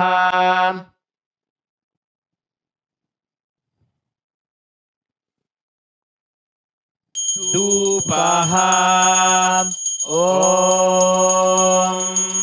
वनस्पतिरसो दिव्यो गन्धाद्यस्सु मनोहरः आघ्रेयः सर्वदेवानां धूपोऽयं प्रतिगृह्यताम्।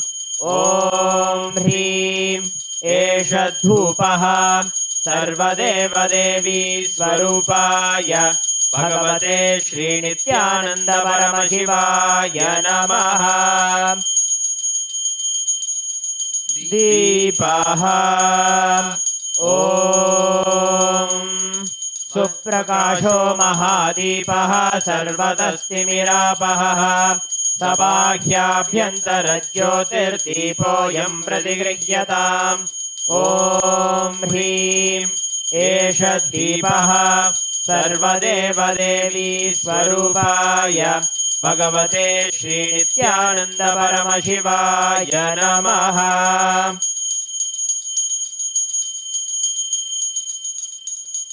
नैवेद्यम् ॐ नैवेद्यं विविधं देव शर्करादिविनिर्मितं मया निवेदितं भक्त्या गृहाण परमेश्वर। ॐ ॐ ह्रीं इदं सोपकरणनैवेद्यं सर्वदेवदेवी स्वरूपाय भगवते श्रीनित्यानन्दपरमशिवाय निवेदयामि। पानीयम् ॐ समस्तदेवदेवेश सर्वतृप्तिकरं परम् अखण्डानन्दसम्पूर्णं ग्रहाणजलमुत्तमम्। ॐ ह्रीं इदं पानार्थोदकं सर्वदेवदेवी स्वरूपाय भगवते श्रीनित्यानन्दपरमशिवाय नमः।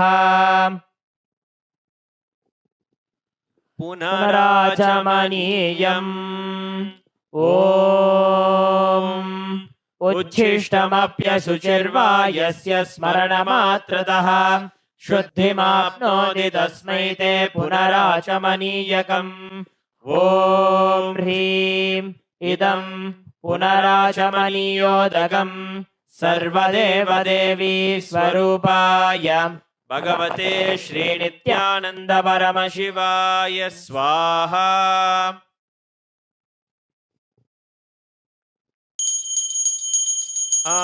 आरात्रिकम् ॐ ह्रीं एषा दीपमाला सर्वदेवदेवी स्वरूपाय भगवते श्रीनित्यानन्दपरमशिवाय नमः। ॐ साङ्ग्रहण्येष्ट्यायजते इमां जनतागुं सङ्गृह्णानीति द्वादशारत्नीरचना भवति। द्वादशमासा संवत्सरः संवत्सरमेवावरुन्धे मौञ्जी भवति। ऊर्ध्वै मुञ्जाः ऊर्जमेवावरुन्धे। चित्रा नक्षत्रं भवति। चित्रं वा एतत् कर्म कर्पूरगौरं करुणावतारं संसारसारं भुजगेन्द्रहारं सदा वसन्तं हृदयारविन्दे भवं भवानी सहितं नमामि। भवं भवानी सहितं नमामि।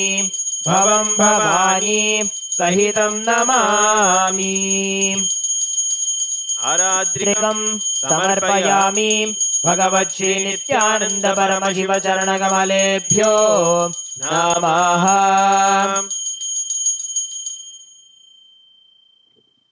पुष्पाञ्जलिः।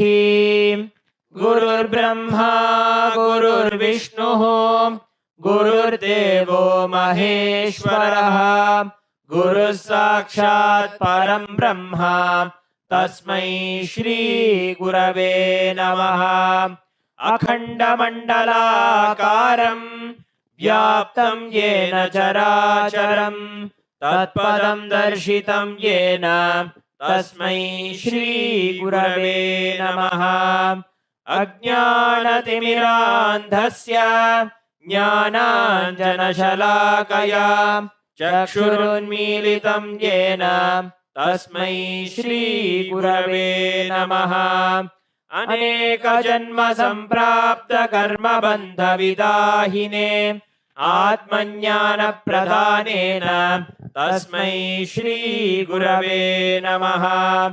मन्नाथ श्री जगन्नाथो मद्गुरु श्री जगद्गुरुः ममात्मा सर्वभूतात्मा तस्मै श्री गुरवे नमः।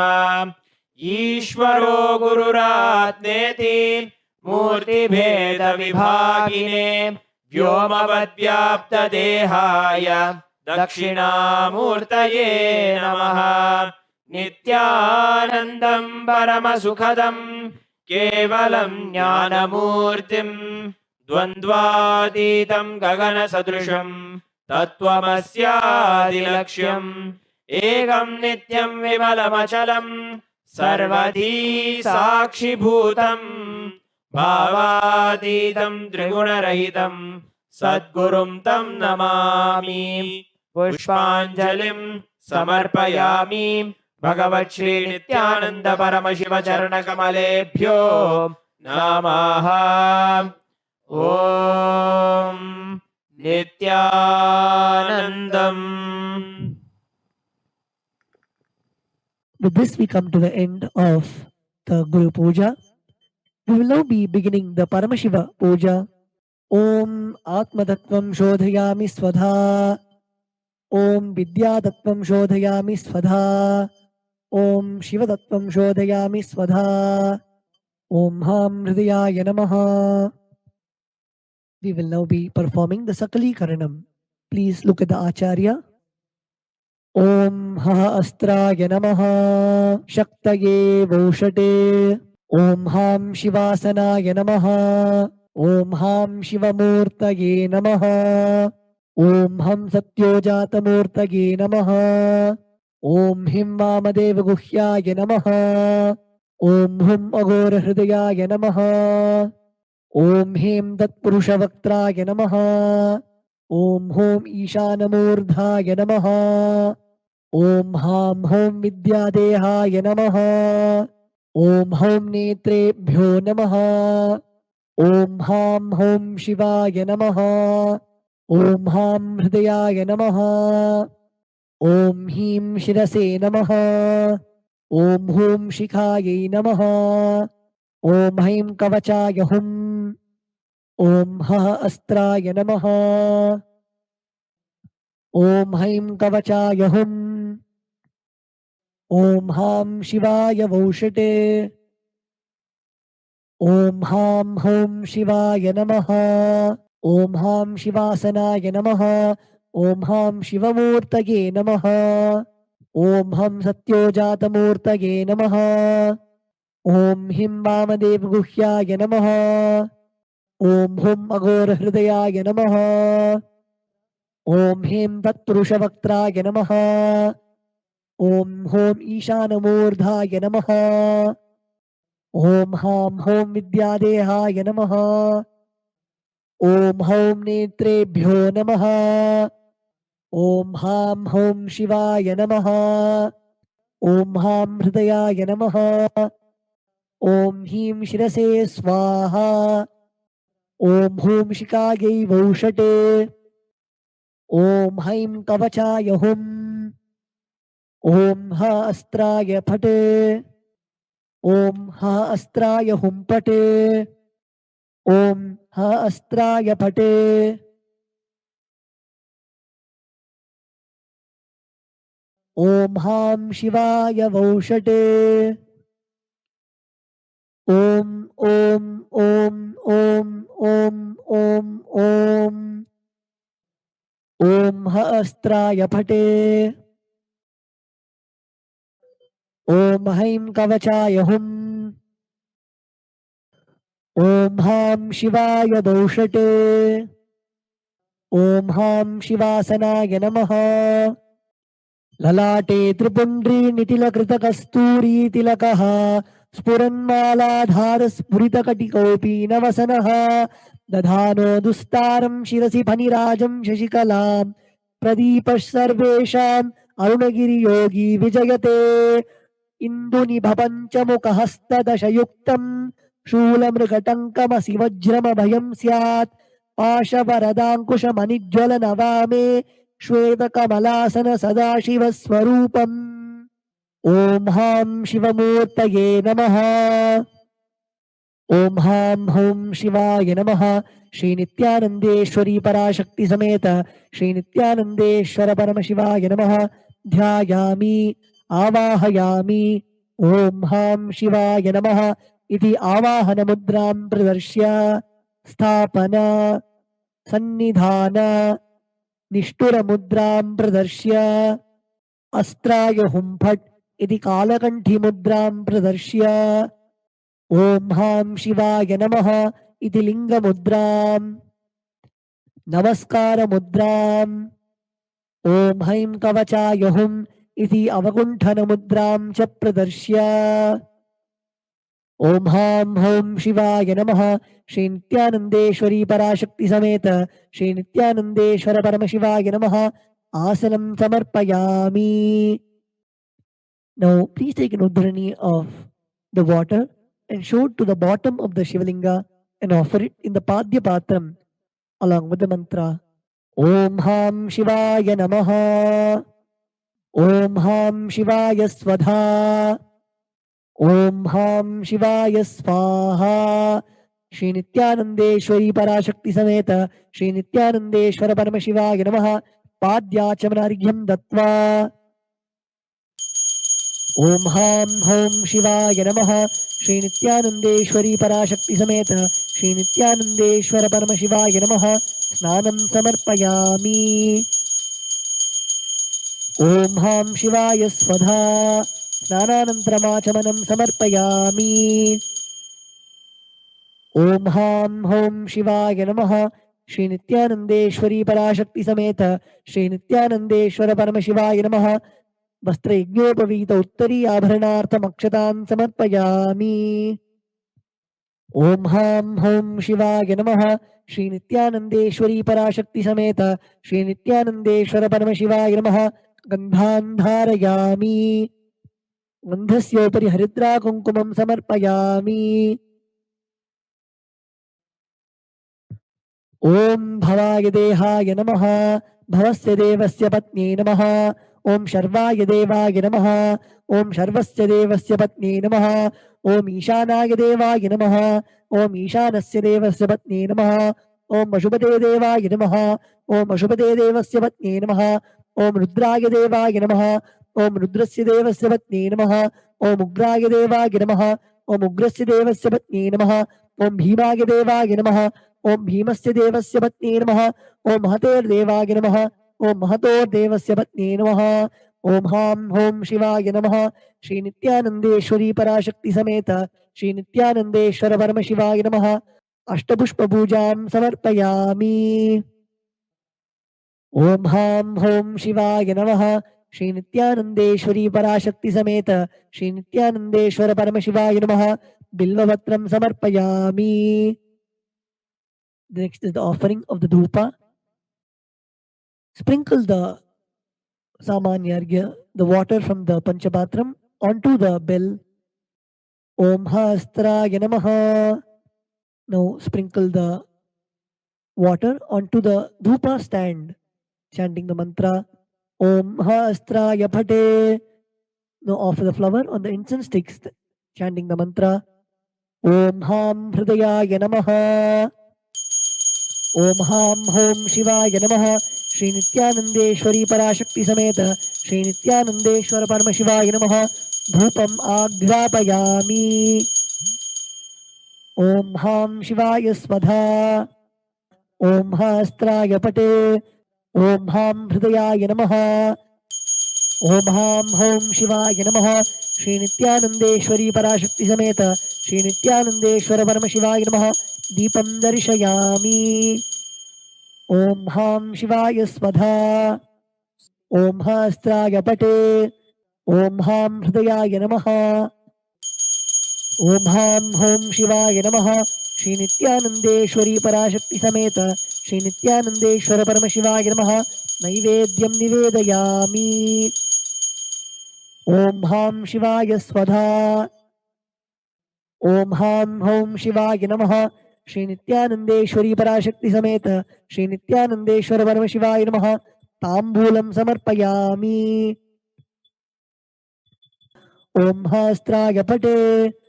Om Hridayaya Namaha.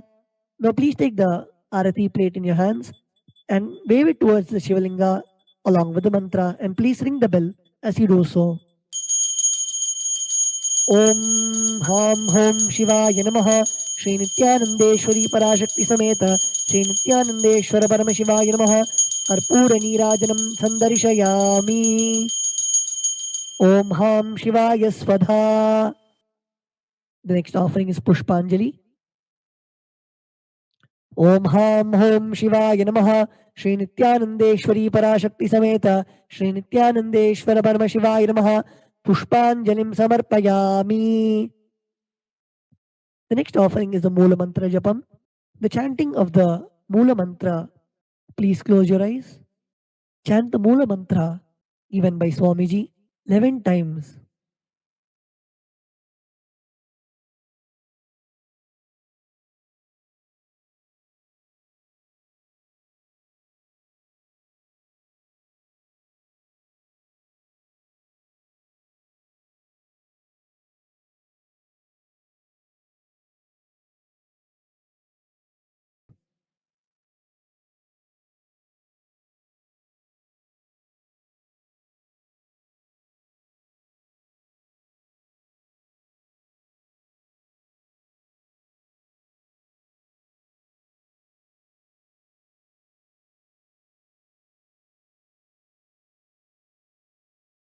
Now we'll be offering the japa that we have chanted. Please take a flower, the durva grass and the akshata in your right hand. Om Ham Hridayaya Namaha, Om Hem Kavachaya Hum, Om Hastraya Pate. Yatkinchit karma devesha sada sukrudushkrudam तन्मे शिवपदस्थस्य भुङ्क्षक्षपे शङ्कर शिवो दाता शिवो भोक्ता शिवः सर्वमिदं जगत् शिवो यजति सर्वत्र यः शिवः सोऽहमेव तु ॐ हां हों शिवाय नमः ॐ आत्मतत्त्वं शोधयामि स्वधा ॐ विद्यातत्त्वं शोधयामि स्वधा ॐ शिवतत्त्वं शोधयामि स्वधा ॐ हां हृदयाय नमः. We will now be chanting the Purna Mantra. Please place your hands in the Atmanjali Mudra and close your eyes. Om Purnamadah Purnamidam Purnat Purnamudachyate Purnasya Purnamataya Purnamevavashishyate Om Shanti Shanti Shanti Hari Om Tatsat Sarvam Bhagavat Sri Nithyananda Paramashiva Padukarpanamastu Om Nithyanandam.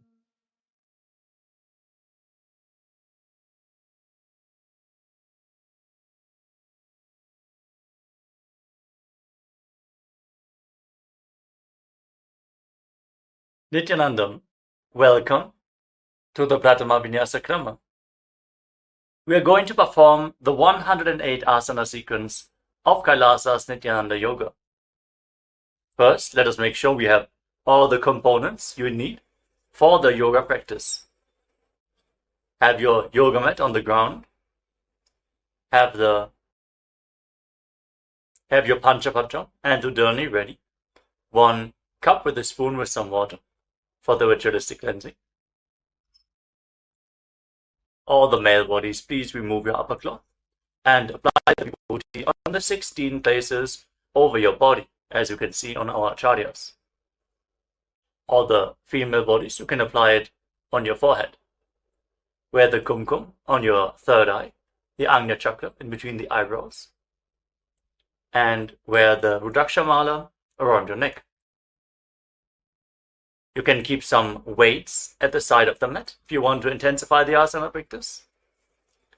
And make sure you have 1 energized Shri Yantra on your yoga mat. Gaze at the yantra whenever possible.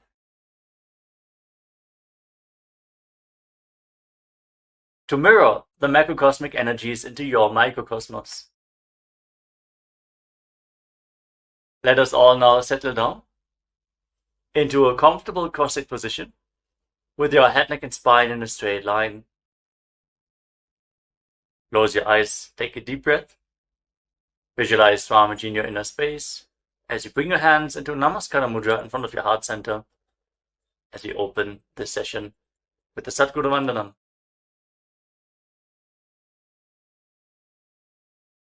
नित्यानन्दं परमसुखदं केवलं ज्ञानमूर्तिं द्वन्द्वातीतं गगनसदृशं तत्त्वमस्यादिलक्ष्यम् एकं नित्यं विमलमचलं सर्वधी साक्षिभूतं भावातीतं त्रिगुणरहितं सद्गुरुं तं Namami. Next, we are going to chant the Shiva Mula mantra. Om Ham Hum Shivaya Namaha 11 times, invoking Paramashiva's presence for this ritual of Nithyananda Yoga. Please follow along internally.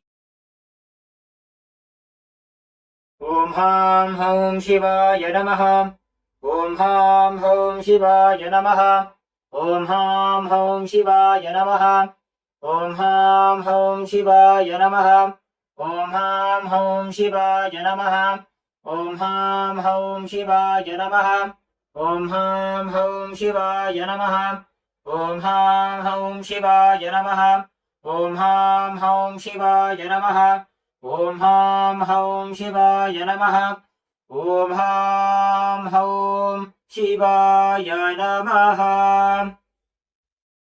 Let us now enter into the Tattva, the ritualistic cleansing. Take your Panchapatam and Udami. Keep your right hand in the Gokarna Mudra in the shape of a cow's ear. Take one Udami, 1 spoon of water, and pour it into your right palm. Each time the word Swadha is chanted, sip the water from the bottom of your palm and take another Udami of water into your hand for a total of 3 times. ॐ आत्मतत्त्वं शोधयामि स्वधा ॐ विद्यातत्त्वं शोधयामि स्वधा ॐ शिवतत्त्वं शोधयामि स्वधा. Now wash your right hand with the water from the Panchapatam and wipe your lips twice with the bottom of your right thumb as we chant. ॐ हां हृदयाय नमः. Wash your hand again. With your index, middle and ring finger joined together, touch above the upper lip and below the lower lip. Then wash your hand again. With your index finger and thumb joined together, touch your right nostril and your left nostril. With your ring finger and thumb, touch your right eye, your right ear, and your left ear. Then wash your hand again.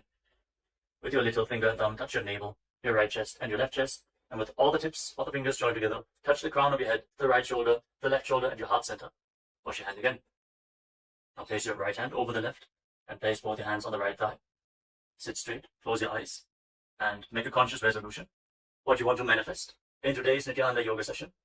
Hold the visualization of what you want to manifest as we chant the Sankalpa mantra. ॐ ममोपात्त समस्त दुरितक्षयद्वारा भगवत् श्री नित्यानंद परमशिव प्रीत्यर्थं श्री नित्यानंदेश्वरी परमशिव शक्ति समेत श्री नित्यानंदेश्वर परमशिव प्रीत्यर्थं च शुभे शोभने मुहूर्ते अद्य ब्रह्मणः द्वितीय परार्धे श्री श्वेतवराह कल्पे वैवस्वतमन्वन्तरे 28तमे नित्ययुगे प्रथमे पादे जम्बूद्वीपे भारतवर्षे भरतखण्डे मेरोः दक्षिणे पार्श्वे शकाब्दे अस्मिन् वर्तमाने व्यवहारिके प्रभवादीनां षष्ट्याः संवत्सराणां मध्ये शुभनाम संवत्सरे शुभायने शुभऋतौ शुभमासे शुभपक्षे शुभतिथौ शुभवासरयुक्त